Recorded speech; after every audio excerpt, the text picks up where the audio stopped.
যমুনার পানি কমার সাথে সাথে বগুড়ার ধুনটে ভাঙন বেড়েছে। গত ৩ দিনে শহরাবাড়ি বন্যা রক্ষার বাঁধের কাছে ভেঙেছে ১০০ মিটার। এ বিষয়ে বিস্তারিত জানাতে ধুনটের শহরাবাড়ি এলাকায় রয়েছেন সহকর্মী মাজিদুর রহমান।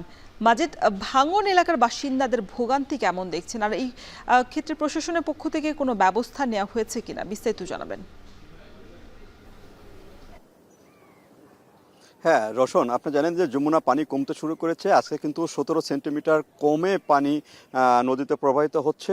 গত 3 দিনে কিন্তু পানি কমেছে। তবে এই যে জায়গাটিতে আমি রয়েছি সেটি হলো ধুনটে শহরবাড়ি এলাকা। এই এলাকাটা দেখতে পাচ্ছেন যে প্রচুর পরিমাণে এখানে ভাঙন হয়েছে এবং এই ভাঙনের কারণে এই পার্শ্ববর্তী যে বাড়িঘরগুলো রয়েছে সেই বাড়িঘরে কিন্তু বেশ কয়েকটি বাড়ি, বিশেষ করে 20টি বাড়ি কিন্তু অন্যত্র তারা ঠাঁই নিয়েছে। যদিও হঠাৎ করে এই বন্যা রক্ষা বাঁধটি যদি ভেঙে যায় তাহলে ওই বাড়িগুলো চরম ক্ষতি হতো। এই জন্য তারা আগের থেকে অন্য জায়গাতে আশ্রয় নিয়েছে। আর এখানে গত 3 থেকে 7 দিনের মধ্যে প্রায় 100 মিটার যে এলাকাটা রয়েছে সেই এলাকাটা কিন্তু ভাঙন শুরু হয়েছে। আর প্রশাসনের তরফ থেকে এখন পর্যন্ত যেটি করা হচ্ছে সেটি হলো এই যে বালির যে ব্যাগগুলো দেখা যাচ্ছে, বস্তাগুলো দেখা যাচ্ছে, সেই বস্তাগুলো ফেলে কিন্তু তারা এই বন্যা রক্ষা বাঁধটি রক্ষার চেষ্টা করছেন।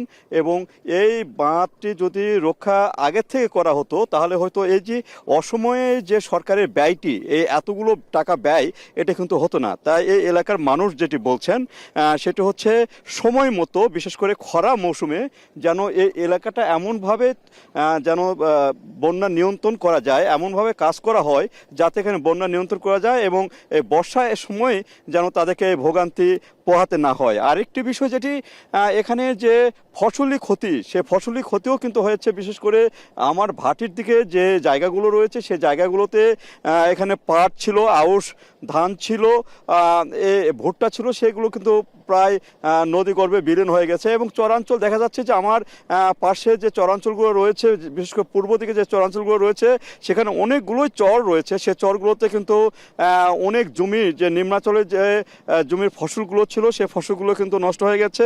আর সরকারের পক্ষ থেকে যেটি করা হয়েছে সেটি হলো এখানে যে বস্তা ফেলা হচ্ছে এইটুকু সরকারের সীমাবদ্ধতা, এইটুকু সীমাবদ্ধ রয়েছে সরকার। আর এগ্রিকালচারের পক্ষ থেকে যেটি করা হয়েছে, কি পরিমাণ ক্ষতি হয়েছে তা ক্ষতির নিরূপণের কাজ চলছে এবং পরবর্তীতে তাদেরকে কৃষকদের সহায়তা করা হবে বলে এগ্রিকালচারের পক্ষ থেকে জানানো হয়েছে। তো এই ছিল আমার কাছে রওশন, বগুড়ার ধুনটে যে শহরবাড়ি এলাকা ভাঙন এলাকা থেকে সর্বশেষ তথ্য। বগুড়া থেকে যুক্ত ছিলেন মাজিদুর রহমান। চুয়াডাঙ্গায় পালিত হচ্ছে সনাতন সম্প্রদায়ের পুণ্য স্নান এবং পদযাত্রা উৎসব। শহরের সত্যনারায়ণ মণ্ডপ থেকে স্নান যাত্রা শুরু হয়। এ নিয়ে আরো বিস্তারিত জানাতে চুয়াডাঙ্গা সত্যনারায়ণ মণ্ডপ থেকে যুক্ত হয়েছেন সহকর্মী অনিক চক্রবর্তী। অনেক উৎসবে কি পরিমাণ মানুষের সমাগম হয়েছে আর নিরাপত্তা ব্যবস্থা কেমন দেখছেন, সার্বিক পরিস্থিতি জানাবেন। রওশন, সনাতন সম্প্রদায়ের এই বছরের শ্রাবণ মাসে আসলে এই পুণ্য স্নান এবং পদযাত্রা হয়ে থাকে। পুণ্য স্নান মূলত যারা এই মণ্ডপে এসেছে তারা হিন্দু সম্প্রদায়ের যেই শিবলিঙ্গ রয়েছে, অর্থাৎ পাথরের যে শিবলিঙ্গ রয়েছে সেই পাথরের শিবলিঙ্গতে কিন্তু পুণ্য স্নানের মাধ্যমে নদী থেকে জল পাত্রে নিয়ে আসার পর এই মণ্ডপে কিন্তু সেই শিবলিঙ্গে সেই জল ঢালা হয়। আমি সকাল থেকেই দেখেছি এই মণ্ডপে কিন্তু নারী পুরুষ অসংখ্য আসলে ভিড় জমাতে শুরু করে। সকাল থেকেই কিন্তু এই পুণ্যস্নানের যে প্রস্তুতি সেটি কিন্তু শুরু হয়। এরপর পরে এই মণ্ডপ থেকেই নারী পুরুষ একত্রিত হয়ে পদযাত্রার মাধ্যমে শহরের কেদারগঞ্জ এলাকায় মালোপাড়া নামক একটি জায়গা রয়েছে, সেই মালোপাড়া মণ্ডপ সংলগ্ন যেই নদী রয়েছে মাথাভাঙা নদী, সেখান থেকে মাটির পাত্রে তারা জল নিয়ে আসে। আবার পদযাত্রার মাধ্যমে এই মণ্ডপে এসে শিবলিঙ্গের মাথায় কিন্তু এই জল ঢালে তারা।